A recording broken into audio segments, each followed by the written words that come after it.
Hey, everybody, welcome back to another episode. Today, we've got Doug C. Brown, the CEO of CEO Sales Strategies. Doug, how you doing, man? I'm doing great, Preston. Thanks for having me on this Of course, man. wonderful podcast of yours. Of course. Thanks for jumping on, man. So tell me what you're doing, what you've been doing, and what's going on.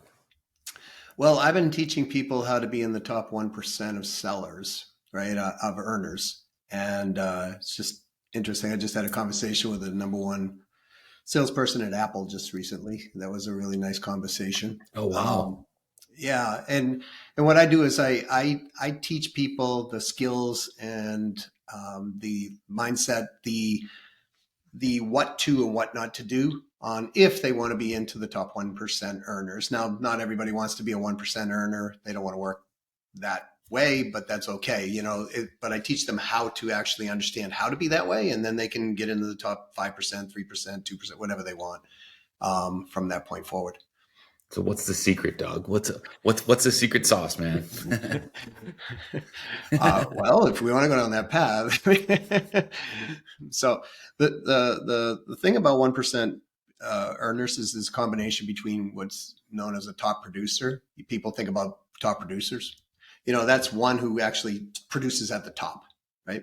Now, that is an old phrase that really came from 1400s, 1500s, really, when it came Oh, down really? to it, right? So it really came from like the nobility. So when you were, able to produce at the top, so you were serving the nobility basically. So it's an old term, but it's one who causes an article of exchange of value at the top. That's a top producer. The second thing is that you have a top producer and you have an overachiever. So an Hmm. overachiever is somebody who is consistently going above and beyond. So when you combine those two together, you have what's called an elite producer or elite performer. That is usually a 1%er. So you have the person who can cause an article or exchange at the top, but the person who is consistently exceeding that. So there's kind of a personality trait, and believe it or not, that can be learned through the process. And then the rest is the skill sets of what they do. Right. It can be learned. You could be a natural born seller, but you're going to need some training to really reach the top, right? You can be a natural born seller. There are some of those, but you can also be a person who's never had sales, experience in their life. I've had several of them that we've trained over the years who just didn't have sales because Dan Pink wrote a book called "To Sell Is Human." I love that book. It's because when you look at the best salespeople in the world, they're children. They're children. And then, so what happens is society kind of takes them out over time and says, well, geez, you can't ask that question. That's, too forward or too Right. provocative or, too difficult of a question for the adult to answer. So, don't be that way. Right. And Right. when you're in selling, and in the higher ends, especially, you must ask those questions that makes people's eyebrows raise up. So that's part of the growth of being a 1% earner. So let's talk about, the online component of sales, right? Sure.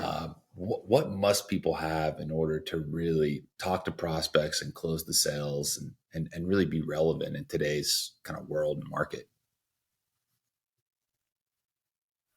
Yeah, I think you said it perfectly. They need to be able to talk to people, right? So how do we do that through an online medium? And I'm a little older than some of probably your listeners on this line, but the reality is, I remember a day when there wasn't online, right? So, Yep. so where did online come from?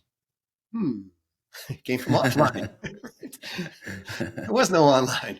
I remember when dial-up came in, right? Yeah. And you'd hear that, Oh, it's the sound. worst. Yeah. It'd take you 8 minutes to download a picture. It was one of those deals. But but we all thought that was amazing back then, right? Right. Right. And I used to say to people, this is going to change how sales are done forever.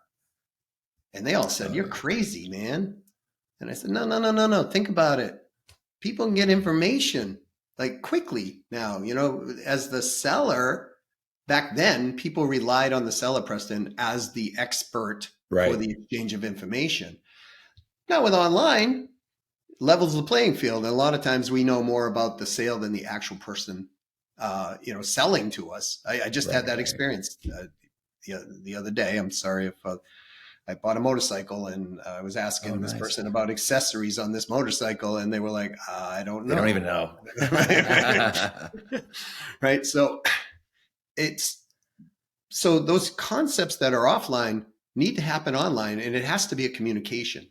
We're human beings, and part of the challenge with online is that human beings think that they can't be human beings anymore, that they've got to, use electronic medium only, and that AI is going to take care of all of our issues and Yeah. all of this stuff, right? So we must continue. We must have a continuous. We have to have an initial connection that's positive and that's continuous throughout the whole sale. Now, if we think about that one statement, isn't that what we all want in a human relationship anyways? I mean, if we're looking for a significant other. There's a lot there to unpack. Yeah. Yeah. Oh, yeah. Yeah. So that is the first step though. We must strive to create a continuous connection that is positive through the whole process. And if we do that, we're already further down the road than most people. I don't know if you've ever had the experience, Preston, but you go to an e-com site, right? And you Yep. go up there and you're frustrated, and then it's like, oh well, stand by. Our chat person will get on there, and then you get on there, and it's like, and you ask the question, and it's like, oh no, it's not even a live person. It's a chat bot of some sort, right? And it's Right. like, oh, I'm so frustrated at that moment. I just want an answer to my question. Well, connection's broken right there. I don't, so, and I have a question, which I think is kind of relevant, is like, how in the world do we find an opportunity or a problem that somebody wants to resolve if we can't communicate with them as a human being? Oof. That's a good one. So I think a lot of people in ecom forget this, right? People come to websites for different reasons. Sometimes they're just out there, searching for stuff. I mean, I do the same thing. Right? My kids laugh at me. I'm searching for all kinds of stuff, and I bring stuff back, and I go, "Hey, do you know about?" And they're like, "What are you talking about?" Right? How Right. Right. interesting. Right? I'm just curious. I get out there. But if a website, if an ecom seller can communicate with me and find a problem or an opportunity that I'm having within that context of that search, wow, now I'm open. And I find that a lot of e-com sites are terrible at this. Sorry for all us They're e-com people. lazy. Yeah, they're lazy. Even the live chat, it's right. They want to automate everything, look everything up. No, get a real person on there, answer their questions, and watch your conversion rate shoot through the roof, right? I my wife is not a native English speaker, Oh, okay. and she's from Poland originally. And shout out to my wife. I love you to pieces. It's and she speaks English, but she speaks English with an Eastern European accent. So she wanted to get rid of that um, for American purposes. Right? Yeah, yeah. So she bought a resource online. In the resource, the book that she bought says there's an API and a online portal, and she hasn't been able to access the online portal. It's right in the book. You read it on the front cover. It gives you all the instructions. So she goes to the site, can't get a live person. She gets a chat finally,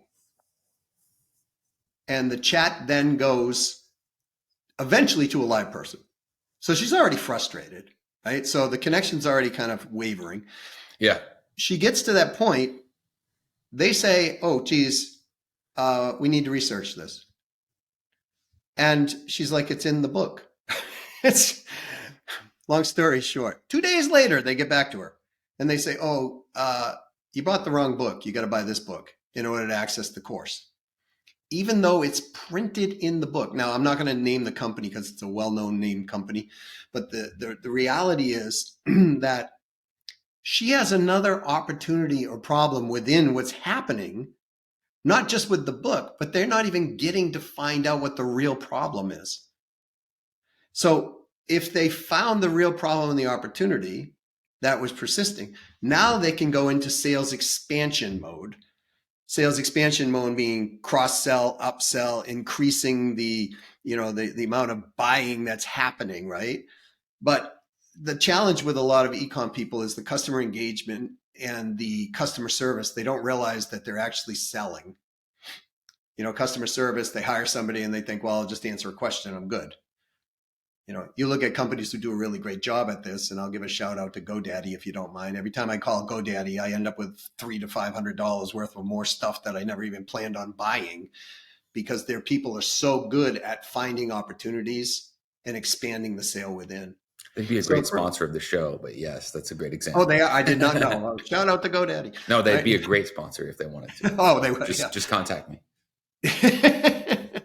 That's now, see, just what you did there, right? You put out an opportunity for GoDaddy. Yeah. And so, but a lot of times when we're dealing with that, and by the way, she's returning the whole course now, right? So they totally dropped the ball on that, though. That was an easy, like, delight the customer if there's an issue. That was an easy save. Hey, you're right. We're giving you access. No problem. Right? Correct. And she might have even bought another, right? You're exactly right. If you can't help me with that, why would I purchase something else from you? Oh, I guarantee she would have bought something else. I just know her, right? So she's the type that, and we as human beings are loyal. We like to be loyal, even though sometimes, in TV and movies, you don't see it the way, we all would like to. But the reality, the human, the core, we like sameness. We like stability. And so all of these human traits, the big challenge I see for a lot of e-com sites, e-com players, not all, but a lot of them, is they're missing out on the human connection. And they're thinking this is just transaction. Hiding behind the computer, the website does all the work. And you hit on something earlier, like everybody calls it CX, customer support. Yeah. They're not a customer. If you have chat on a website, it's a pre-sale question. That is sales. You're exactly right. Right. So if you have people on the chat, they have to be trained on how to talk to these customers. And we did an episode a while back with a guy who used to work at B&H, and they do a fantastic job at this. Even down to, Doug, what are you looking for? How can I help you? And then preloading your cart and sending it to you. Hey, it's ready to check out. Here you go. And the conversion rates went through the roof. That's just a simple example of going that extra mile. And I think some of the problem is outsourcing and automation and AI, right? But you can still train your team on how to handle these things, right? And just be available, have a chat, right? Well, in B&H, if you really need someone, you can talk to someone. You can call them and get a human, yeah. Yeah. And I know because they've grabbed my business from a major competitor, because we have a full-on studio at the company, and they grabbed all our business to the point where some of my employees will actually call the competitors, shop them, and then call B&H. Right. So again, we all like to be loyal. And I think your example of B&H is a perfect example. And the fact that the pre-sell is not customer service. It is a sales function. Everything we're doing, marketing is a sales function. I'm sorry, marketers. I know you're going to send hate mail to Preston on this one. Elaborate on that. What do you mean? Whether you call it marketing, salespeople call it prospecting, right? Because, marketing, prospecting, sales, all kind of jumbled together. People really don't know what the difference is most of the time, right? So, to simplify it, marketing is things to get us interested. Prospecting is putting it out in the world, and selling is having the conversation on it. That's kind of my definition when people are like, really? Then you got to go into, well, is it advertising or direct response? We don't need to go that deep. But the reality is we're trying to get the attention, interest, desire, and have somebody take action, right? So marketing and sales is one complete unit, and that includes from before they actually even know who we are to after they have purchased. It is one continuous loop to get them to do one thing: buy again, buy larger, buy more, tell others, expand our circle, and just continuously keep that loop going through there. And the one thing that's so important is, well, it's kind of hand in hand, is trust and buying confidence. So if we as a purchaser, if we're afraid, we lack buying confidence. And so if we as a purchaser don't trust the entity because we're caught up in customer service runaround, so to speak, as you were just saying, then we have a drop of trust. And when we have a drop of trust, it breaks, the three components of rapport, like trust and respect. And out of the three of those, trust is the most important. We've all bought something off someone we don't like. Right. So our job as a seller is to create high buying confidence, which means I'm confident that what I'm buying is right for me. And trust, we have to create such high trust that the buyer perceives that they trust us more than they trust their own decisions. Wow, that's powerful. Right? So if we do that, then we are now a trusted expert. And we all like to have trusted experts who play win-win in our corner. Of course, yeah. And again, I'm not here to beat up on the e-com sites. I work with a lot of e-com business, and we have e-com business ourselves. It's just one of those things that I don't think the e-com industry really embraces the fact that they're dealing with human beings. They're looking at this as clicks, cost per click, numbers on the screen, output, right? Spreadsheet, yeah. And that's fine. It works. There are people who are making lots of money doing that. I just subscribe to a very, if we want a quicker close, we want to shorten up our close time. The more we can get to the human connection and find out what these people are looking for, the more we will sell. We will sell quicker than if we, don't do that. We will sell more long term if we get to the connection, because people loyalty, they do like to come back to the same well. I mean, if you think about it, Preston, if we polled everybody who is listening to this podcast and we said, how many restaurants do you go to? And then how many you go to on a regular basis? All of us have our top 2 to 5. Yep. Right? And we go back to the same one over and over and over. And it doesn't, why? Because all those components are there. We love when somebody opens the door and goes, "Hey, Mr. Brown, how are you doing?" In my case, me, right? "Hey, great. Justina, my wife, how are you two doing tonight? How are the girls?" Right? "Oh, by the way, would you like your table? Would you like to sit in your section?" Right? "Sit down. Are you having your usual?" Right? That type of thing. We feel like we're family. We feel like we're home. And, what do we do with those type of people? We have a great experience. We tip higher. We tell our friends. I mean, this is not, remember, online came from offline, and this was all the stuff that worked offline. So yeah, it's referrals, it's word of mouth, it's the basics, remembering people's names, remembering what they order, remembering what they like, don't like, right? Even down to, in a sales capacity for an e-com store, what they're interested in, if they're looking for a certain product, what they like, what they don't like, right? Trying to, again, make that connection, right?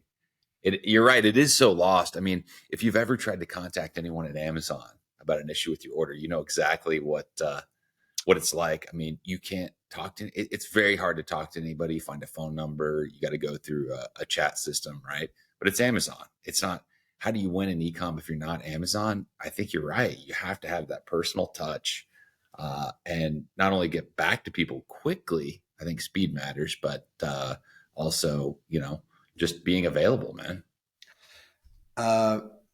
Both of those are paramount, right, to success. And speed is actually really important. So I'll give you an example. I went up on websites. Now, when we're buying B2C, or we're buying B2B, it's a little bit different. When we're buying B2C, we're more concerned about our money. right? We're really like, we're buying something for ourselves. If we lose some money, we can get the money back. When we're buying B2B, sometimes we're betting on our careers. Right? So, Yeah. you go make a decision within your company and it's the wrong decision, and your 47 employees are out of business now. And so we're betting on higher stakes. So when people are selling B2B or B2C, that's something to keep in mind, right? So, but speed matters. So I went up online, and I do this purposely because more than 2/3 of the people never get back to you, right? We were looking for a pest, not that we have rodents running around the house or anything, but we were looking for maintenance, right? We were looking for a maintenance thing because it's springtime, you get ants and you get spiders, and then I hear my daughter screaming about spiders, and it's like, we got to go rescue the spider before they kill it, right? That type of thing. Because we live in a place that the spider's never going to hurt you, but it's just one of those things. So I go up and I put in all my information. I tell them exactly what I'm looking for, and click and wait. Nobody gets back to us. I called another company, the first one on the list, called them, and I said, why don't you get back to us? They go, oh, we'll have a representative get back to you. I'm like, no, you don't understand. I want to buy now. Yeah, I can't do that. We'll have a representative get back to you. You're asking it, and then they're telling you somebody will get back to you. I like the sale, right? That's horrible. Preston, I literally have the credit card in my wallet in my hand, right, at that moment, because it's such a decision that I don't even, I don't care who does it. To me, it's all going to be the same, right? I don't know. Just do it. Right. Get it done. Yeah. And so I get a hold of somebody and they go, you know what? Let's get a hold of Don and hold on the line, sir. Right? Okay. And they get it. Don and I get connected. I'm like, this is what I'm looking for. He's like, oh, cool. No problem. Can we come out tomorrow and sit down and talk? Sure. Comes out tomorrow. $1,100 a year later, I have a pest service. Right? There you go. Now, here's the crazy part. Now that I purchased, I've had 2 other companies out of the, 11 that I put online or so, call me back a week after dawn and 2 weeks almost to the day after dawn. I call them back and I go, guys, I was interested. You blew it. Yeah. Like I already bought, right? Yeah. So I was ready to buy. To your point, speed matters a lot. And here's the crazy part that people think online. They think, oh, well, they hit our site. They're not looking anywhere else. There's fierce competition in almost every industry now, right? Look, we can find. They're going to eat your lunch, man. If you're not doing it. Yeah. And what do we do if we don't know, right? Unless it's a specialized thing. We're looking for, like, I don't know, medicine that comes from the Amazon forest that can only be prescribed by a doctor of osteopathy or something, right? Yeah. Between the hours of 2 and 2:30 or something, right? If it's not one of those situations, we just go to the familiar big names. We go to Amazon. We go to, whatever the name is, right? We go there and we go, do they got it? And if they have it, we generally buy it. Yeah. Right. So this is why, especially if we're an e-com company that's not well known, right? We don't have all that branding behind us. We're not on Super Bowl commercials. Yeah. What do we have to compete on?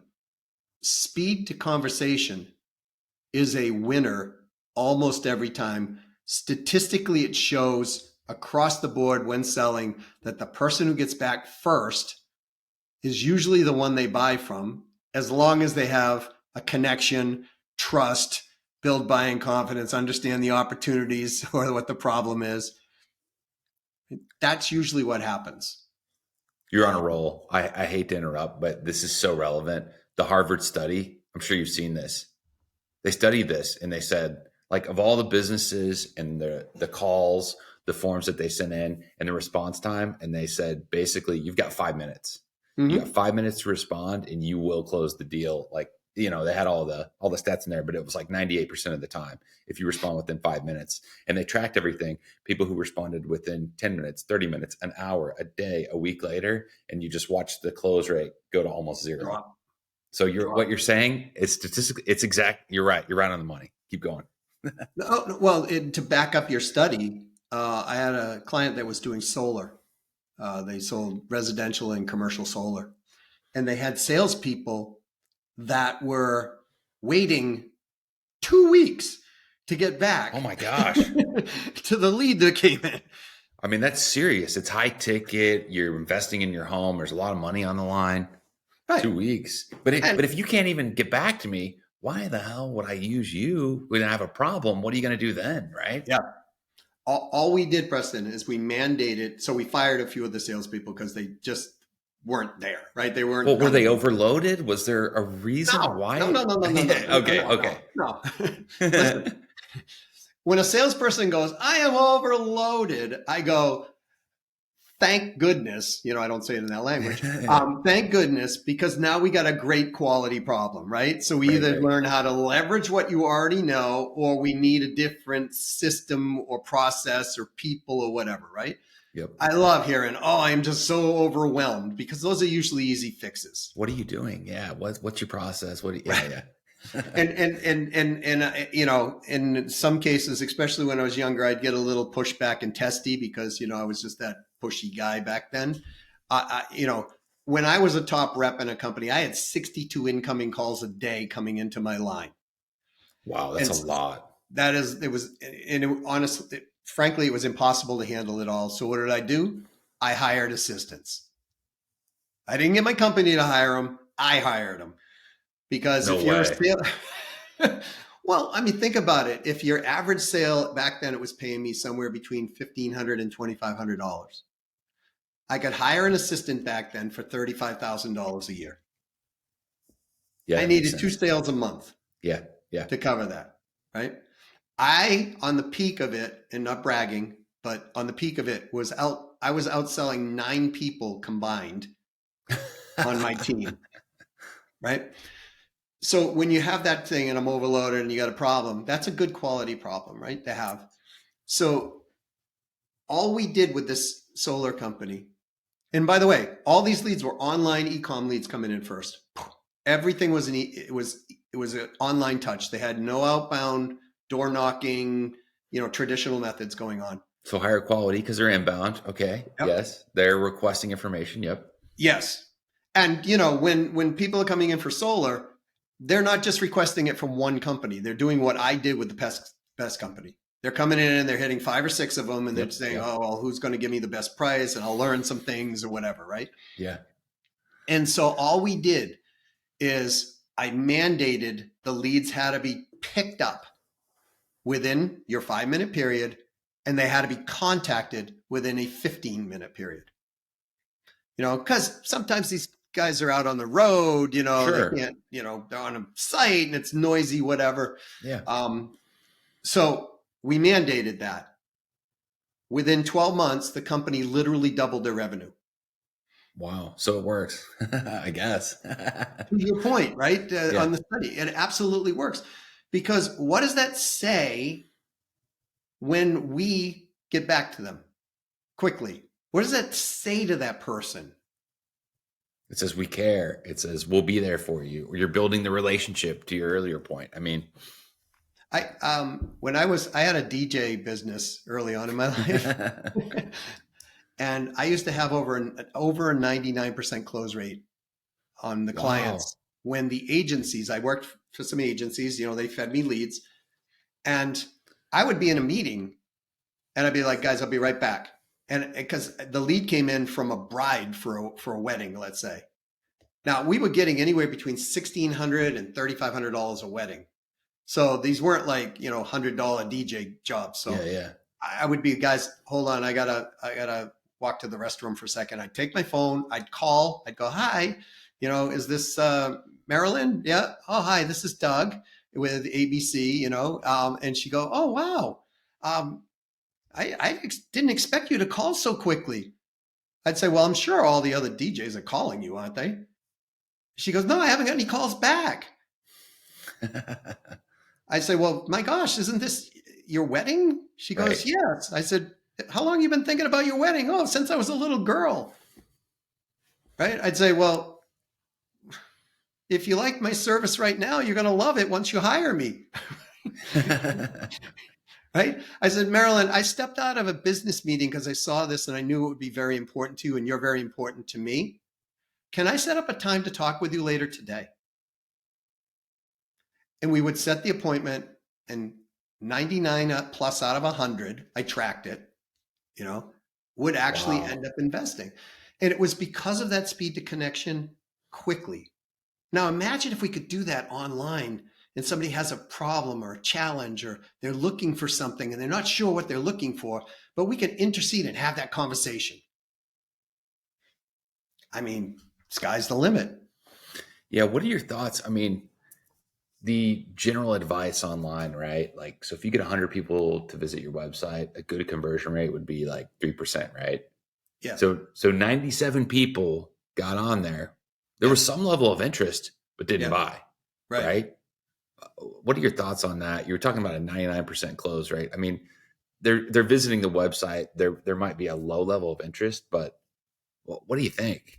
Well, unless they mistype something in their browser, which does happen, I mean, both my daughters were English majors in college, and they laugh at my grammar all the time, right? My spelling. So unless you do something like that, you're looking for something.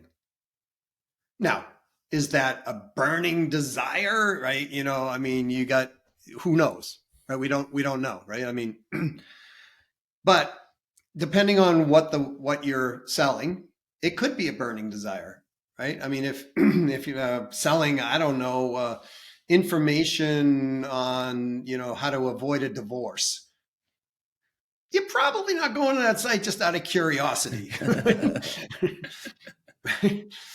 Yeah.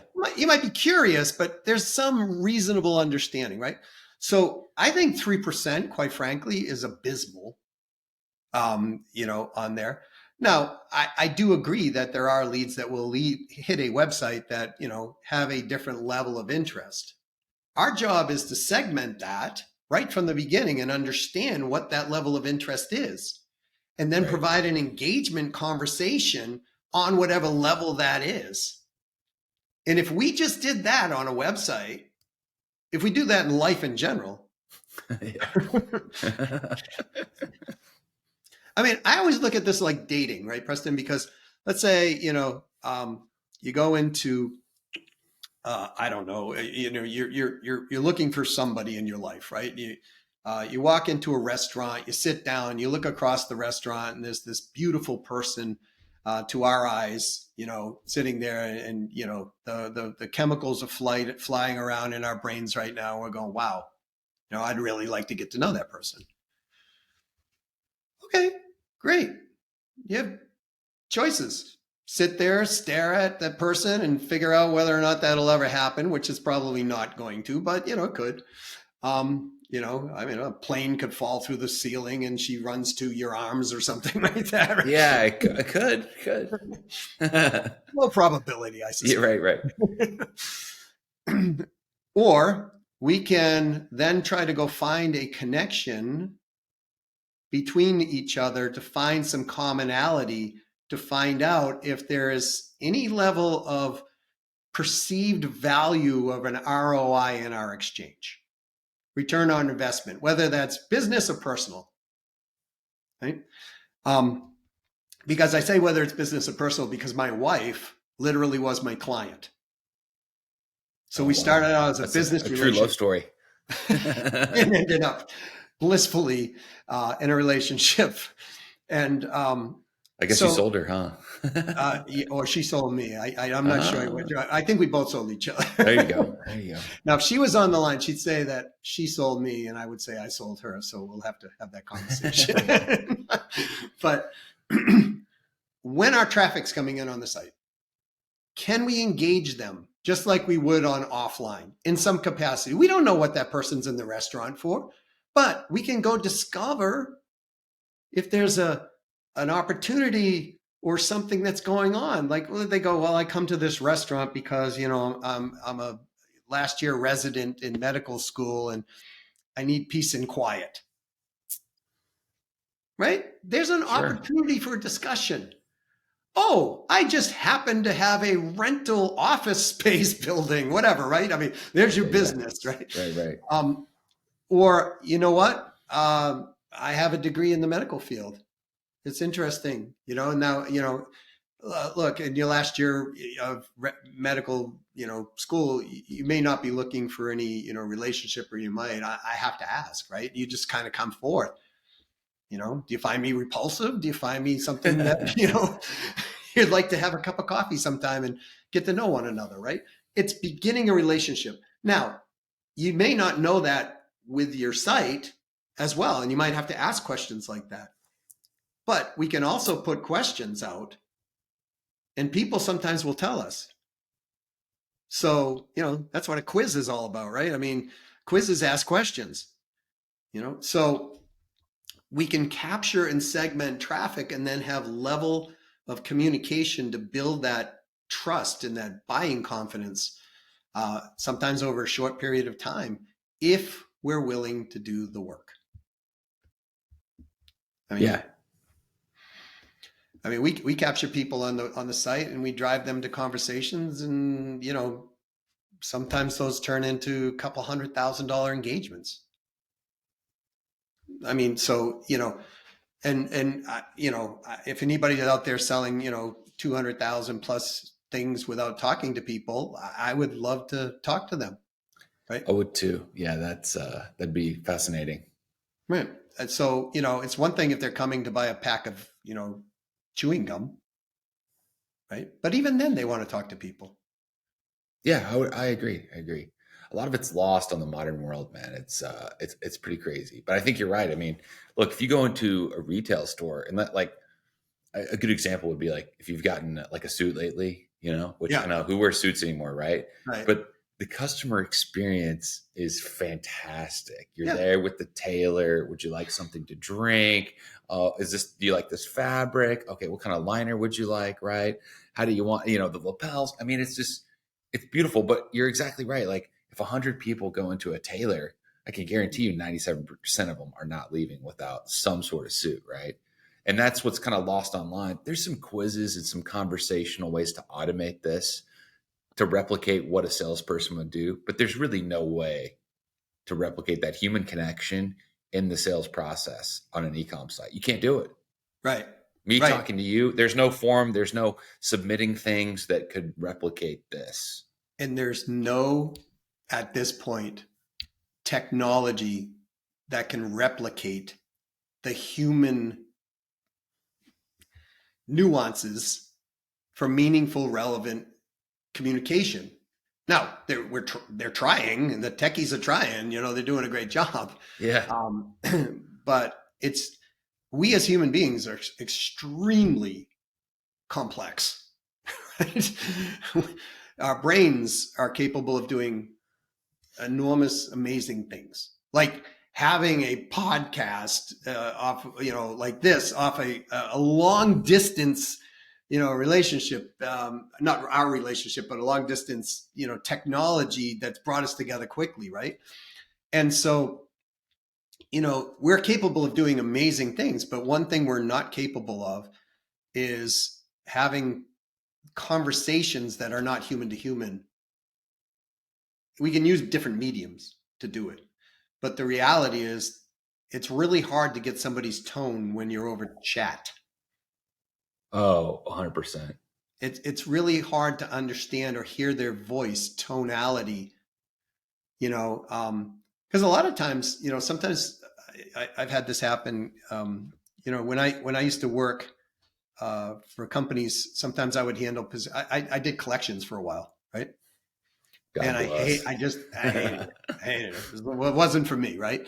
That's a crazy business, yeah. But they loved me and I loved them. The people and the company loved me and they didn't want me to leave. Why? Because I bonded with these people in a way, because I could hear it in their voice. It's like, And then we get talking and it's like, look, I want to pay my bills. I just lost my job. My wife was killed in a car accident. Oh, I have 3 children. I'm trying to do the best I can. And so what do? You help the people. You can help those people, right? So, but other people in the collections business be like, well, jerk, if you don't pay your bill, we're going to come in there and take your house and kick your kids out on the curb. It's like, stop, right? I mean, that's not, but so many people online are trying to just make a quick hit. And I'm not saying we all have to have heart-centered businesses. That's not what I'm saying. I'm saying we can make a quick hit and expand that quick hit into a long relationship that buys from us again and again and again and again and tells hundreds of people. Because the stats, you brought stats up earlier, Preston, stats clearly show that somebody who satisfies, and happy usually tells 1, maybe 2 people. Someone who's unhappy tells dozens of people. yep. So, but if we can make everyone happy and we can then expand upon that quotient, if you will, by 2x, that means for every 100 people coming through, we get 300 customers. Yeah. Yeah. And I mean, everybody's obsessed in the e-com space with bottom of funnel, right? If you want to talk about it or look at it that way, right? Top of funnel, middle of funnel, bottom of funnel, right? Yeah. The people who are ready to buy. And to your earlier analogy, I mean, in dating, I won't say it, but I think we all know that's not the way to do it. Sure, you might close some deals, but the quality of your prospects and doing it this way is better on the longer term, right? So I'm curious your thoughts on some of this technology. I've seen this, and there's a few companies doing this where they have a video of your customer support or sales team that'll pop up on the website where you're live. It'd be me live on the site going, Right. "Hey, Doug, is there anything I can help you with?" And it's not a recording. It's really me going, Right. "Hey, if there's anything I can help you with," or when you click chat with an agent, I would pop up and go, "Hey, how can I help you?" And you could either type or you could turn on your microphone and say, "Hey, I'm looking for this or that." And I go, "Cool, no problem. Hey, let me look that up for you." Well, What are your thoughts on some of this technology? And so I think that the technology is great. I think it should be permission based. yeah, Right. yeah. Right. Because otherwise it could be intrusive. What if this person's in the bathroom and just got out of the shower? Right. And they're, Yeah. talking. That Right? wouldn't work. Yeah. But the technology itself is great. I mean, the reality is that face to face has always been the best. In lieu of that, video is the next. In lieu of that, audio is the next. Chat, right? I mean, the reason behind that is because we can see facial recognition, and we as human beings get cues off people's expressions. Nonverbal. Yeah. Yeah, right. If you say something to somebody and they wince, right? Ooh, Go, well, what's wrong? our What do brain you goes, mean? well, what happened, right? Right. So it's hard to see them wince over a phone. Sometimes you can feel it. It's nearly impossible to do it over text or over email. Yeah, or chat or any kind of written. Exactly. Right. So the more that we can connect human to human, the better. I wanted to follow up on one thing you said.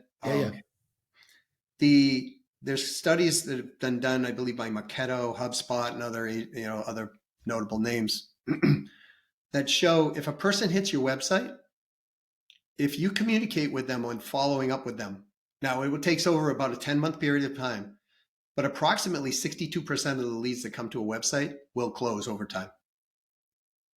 So they're somewhere in that funnel. They may not be ready to buy, but they're either not problem aware, they're searching for a solution, they're problem aware but don't know what the right solution is, or right. So don't just focus. Yes. Correct.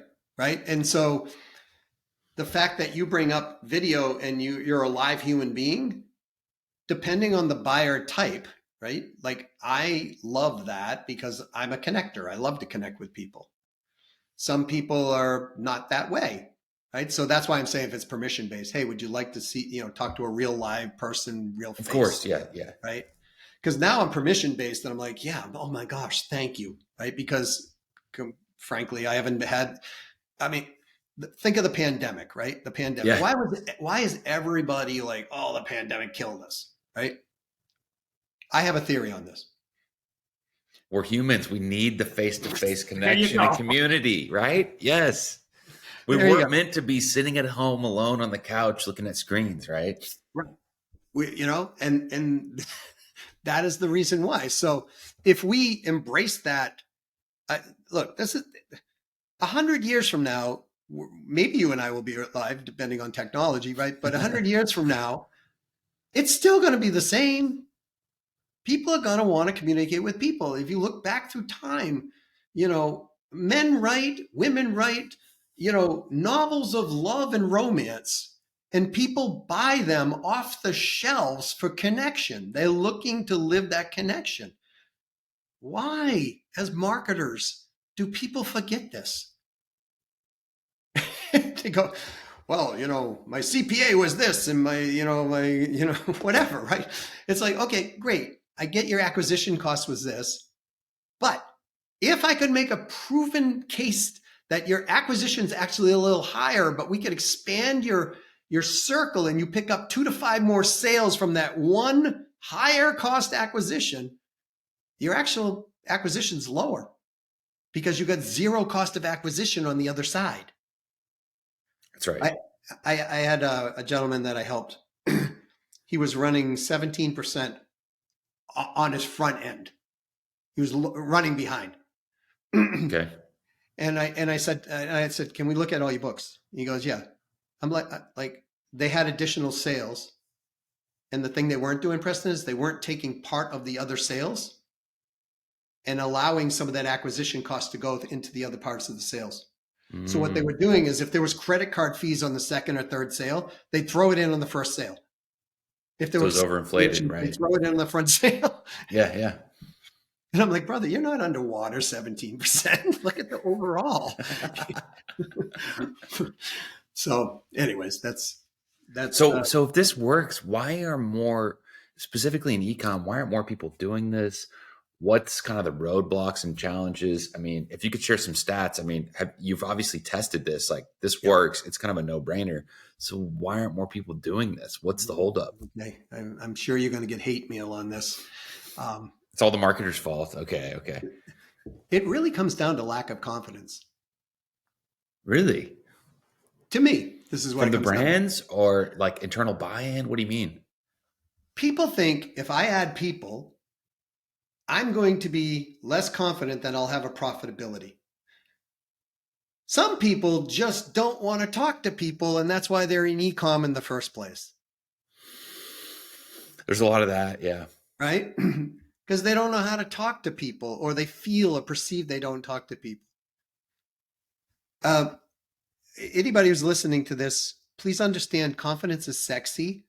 And, sexy always sells, always has. Right. And so the people I talk with, especially when they're selling face to face or whatever, it's usually like we started at the 1% earners. A lot of time it is a confidence issue that we have to work on what I call sales mind mapping or sales mind mastery type of stuff. And we have to unlock. And by the way, it's not people's fault. They grew up a certain way. They're habituated a certain way. And they lack confidence because they've created a continuous connection within themselves that says, if I act this way, I won't get the approval of the people who raised me. Usually that's what it is.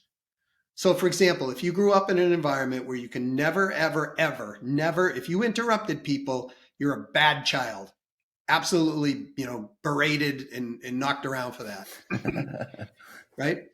And there are environments like that. But now, let's go to the crazy. But now you got to make cold calls. And all day long, all you got to do is interrupt people. Yeah. Right? So that's kind of the extreme. But if you think about it online, if we had that same process thought for us to engage a client, same thing, just in a different way. So how do we do it safely? Click, click, click, click, click. We send it there. So, if you grew up in a place where you're afraid of rejection, for example, you don't get on calls with people. You don't get online with people, right? Not you specifically, but people who are that. So to me, it comes back from a lack of sellers' confidence to be able to build profitability or some type of habitual understanding that I'm not supposed to do this. So you have to unwind these personal issues and get to the real. Yeah. I can imagine. Yeah. But no, go ahead. I was going to say, I just had a salesperson who was selling online training, right? They comes in as an e-com lead and they sell training. He was doing 140,000 a year. And we just went through and we just worked on some of these triggers. He went from $140,000 a year in commissions to $2.1 million in commissions in 1 year. It's quite a jump. Yeah, that's how profound it can be. Did he start interrupting people? What did he do different? What was he doing wrong? He or she? I'll quote him. He said to me, I was a liar. Ouch. Right. And all we did is we worked on those triggers. And, we threw some skill sets in too. But I mean, for the most part, it was the main triggers. The guy was super phenomenal at selling, but he grew up in an environment. If you didn't lie, you got your butt kicked. Right. It was a safety issue for him. So he was just continuously lying. And so we did a few exploratories around that. And and he's made a 7-figure income ever since. That's amazing. Doug, any key takeaways before we wrap up here, man? Anything else you want to say to the listeners here? Yeah, listen to your podcast more. Really?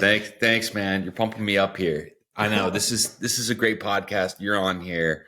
I mean, could we do any better? This was a great episode, man. I appreciate you jumping on and taking the time. Oh, thanks. I'm glad you had me on. I really appreciate it. So where can people find out more about you, Doug? Where do they go? What do they do? They can go to, if they want, do you mind if I give something away? Yeah, no, go ahead. I wrote a book on what's called, it's an ebook right now. It's called the Nonstop 1% Earner. And it kind of goes into the psychology philosophy about what makes up a 1%. We're going to sell this, but to your listeners, I'd be happy to give it away. So the plug away. If they want to send an email to YOUMATTER, you matter, because you do, at CEO Sales Strategies, plural.com. That's you matter at CEO Sales Strategies.com. Just put in there, Preston Miller, give me my book. As soon as the book, it should be coming out within 2 weeks. As soon as it comes out, I'll be happy to get a copy to them for free. Wow, that's a generous offer. Thanks, Doug. All right, everybody, be sure to do that. And we'll talk to you next time. Be sure to like, comment, subscribe. Thanks. You're welcome, Preston. Thank you.